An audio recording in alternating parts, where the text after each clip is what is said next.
அனைவருக்கும் வணக்கம். இப்போ நம்ம பலாப்பழ சொலையை வச்சு பணியாரம் பண்ண போகிறோம். இந்த நம்ம கேரளாவில் இது நிறையா கிடைக்குது. இது பேர் சக்கைன்னு சொல்லுவாங்க. நம்ம பலாப்பழம் தான் சொல்லுவோம் நம்ம ஊர்லாம். இதை வச்சு நம்ம ஒரு பணியாரம் பண்ண போகிறோம். அதுக்கு வந்து இது ஒரு காப்பிடி ஒரு 1/4 கிலோ அரிசி, பச்சரிசி புழுங்கரிசி ரெண்டும் கலந்து 1/4 கிலோ அரிசி, 1 ஸ்பூன் இதால் 1 ஸ்பூன் உளுத்தம்பருப்பு, ஒரு 1/4 ஸ்பூன் வெந்தயம் போட்டு இதை நான் ஊற வச்சுருக்கேன். ஒரு 2 மணி நேரம் ஊற வச்சுருக்கேன். அதுக்கு 1/2 டம்ளர் பாசிப்பருப்பு ஊற வச்சுருக்கேன். சின்ன டம்ளரால் ஒரு பாதி டம்ளர் பாசிப்பருப்பு ஊற வச்சுருக்கேன்.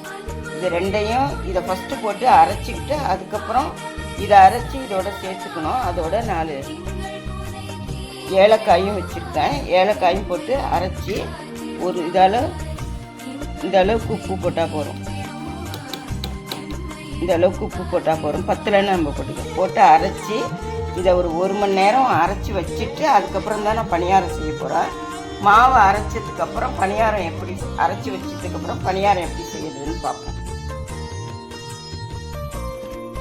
இப்போ நம்ம இந்த பலாச்சொலை பணியாரத்துக்கு மாவு அரைச்சிட்டோம். பாசிப்பருப்பு, ஏலக்காய், உப்பு, அந்த பச்சரிசி நான் காட்டின பச்சரிசி எல்லாம் போட்டு இந்த அளவுக்கு அரைச்சிக்கிட்டு இந்த பாருங்கள், நான் எடுத்து வச்ச அவங்கள்ட்ட காட்டின பலாச்சொலை எல்லாத்தையுமே நான் கொட்டையை எடுத்துட்டு எல்லாத்தையுமே அரைச்சி அதில் சேர்க்க போகிறோம்.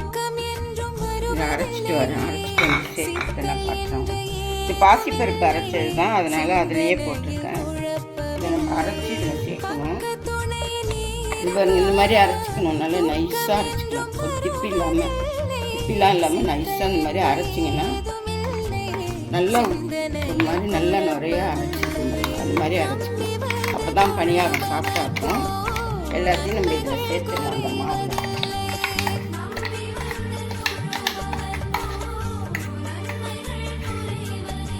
தண்ணிலாம் ஊற்ற வேண்டாம். நம்ம எண்ணெய் வெல்லம் பாகு வேறு கொஞ்சம் டேஸ்ட்டுக்காக வெல்லம் கொஞ்சம் சேர்த்துக்கணும்.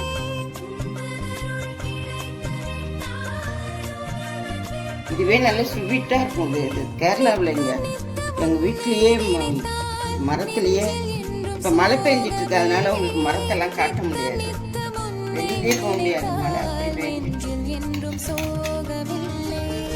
நம்ம பலாமரத்தை எடுத்து காட்டணும்னு தான் நினச்சேன். உங்களுக்கு மேலே தான் போய் காட்டணும், மாடி மேலே.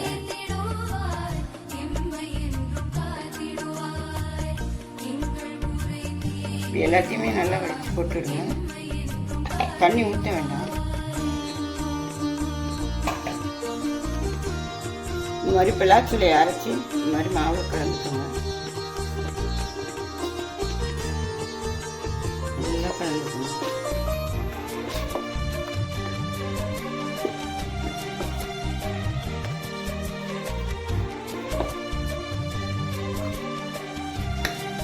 இதில் வந்து நெய்யில் முந்திரி பருப்பு கொஞ்சம் பொரிச்சு வச்சுருக்கேன்.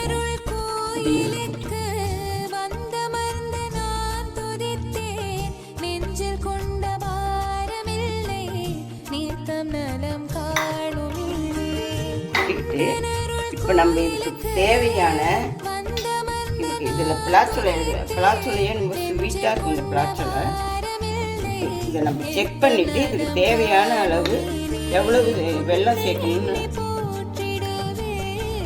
இதுவே ஸ்வீட்டாக இருக்குது. உப்புலாம் சரியாக இருக்குதுல்ல, நான் போட்ட உப்புலாம். இதுக்கு தேவையான அளவு சர்க்கரை நான் வந்து வெல்லம் சேர்க்கறத நான் கொஞ்சமாக இது தண்ணி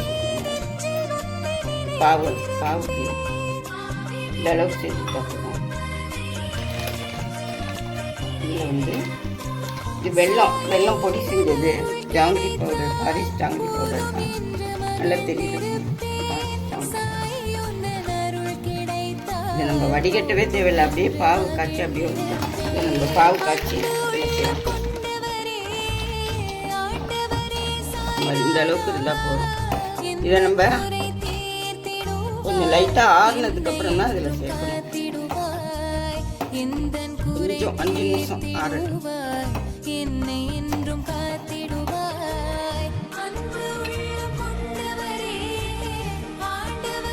இப்போ நம்ம இந்த வெள்ளத்தை வெல்லம் காய்ச்சினதை அதில்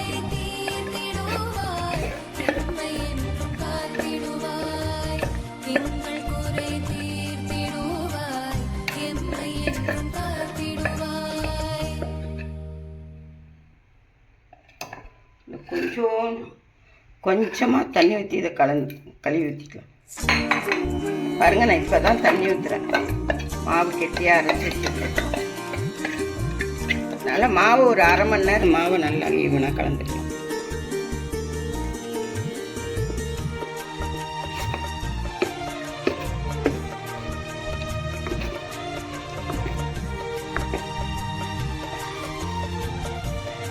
பண்ணுவோம். இப்போ நம்ம இதில் வந்து பலாத்தலை போட்டுக்கலாம்.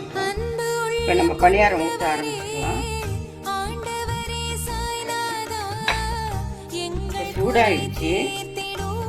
நம்ம வந்து நெய் ஊற்றிக்கலாம். நல்லா அந்த அளவுக்கு நெய் விடுங்க. அப்போ தான் வந்து மேலே நின்று திருப்பி விடும்போது நல்லா வரும். இப்போ நான் அடுப்பை ஸ்லோ பண்ணிட்டேன்.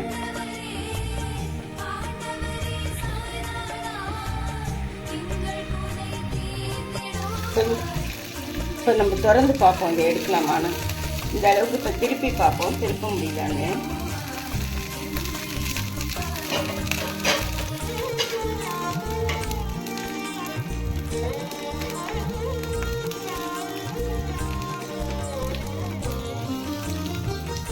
திருப்ப முடியுது. இந்த அளவுக்கு வெந்தால் போகிறோம், ரொம்ப வேணும்.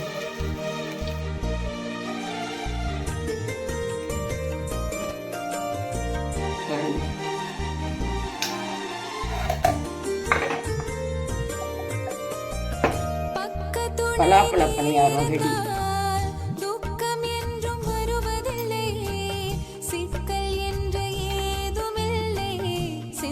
இதே மாதிரி ட்ரை பண்ணி பாருங்க. பார்த்துட்டு ட்ரை பண்ணி சாப்பிட்டு பார்த்து எனக்கு எவ்வளோ சாஃப்டாக இருக்குது பாருங்கள். அதுதான் முக்கியம். எவ்வளோ சாஃப்டாக இருக்குது பாருங்கள். எவ்வளோ சாஃப்டாக இருக்குது, அதுதான் சுடுது. எனக்கு சாஃப்டாக இருக்குது பாருங்கள், அதுதான் நமக்கு முக்கியம். சாஃப்டாக இருக்கணும். நான் இப்போ இந்த அளவுக்கு இதே மாதிரி நீங்கள் பாசிப்பருப்பு சேர்த்து பலாப்பழச்சோலை சேர்த்து பண்ணி சாப்பிட்டு ட்ரை பண்ணி பார்த்து சாப்பிட்டு நெய்யில் செய்யுங்க, நல்லாயிருக்கும். எண்ணெயிலையும் சமையல், தேங்காய் எண்ணெயிலையும் செய்யலாம், சமைக்கிற எண்ணெயிலையும் செய்யலாம். நெய்யில் செஞ்சால் அது கொஞ்சம் டேஸ்ட் கூட இருக்கும். இதே ட்ரை பண்ணி பாருங்கள், ஃபாலோ பண்ணி ட்ரை பண்ணுங்கள். எனக்கு ஷேர் பண்ணுங்கள், சப்ஸ்கிரைப் பண்ணுங்கள், லைக் பண்ணுங்கள். அனைவருக்கும் வணக்கம்.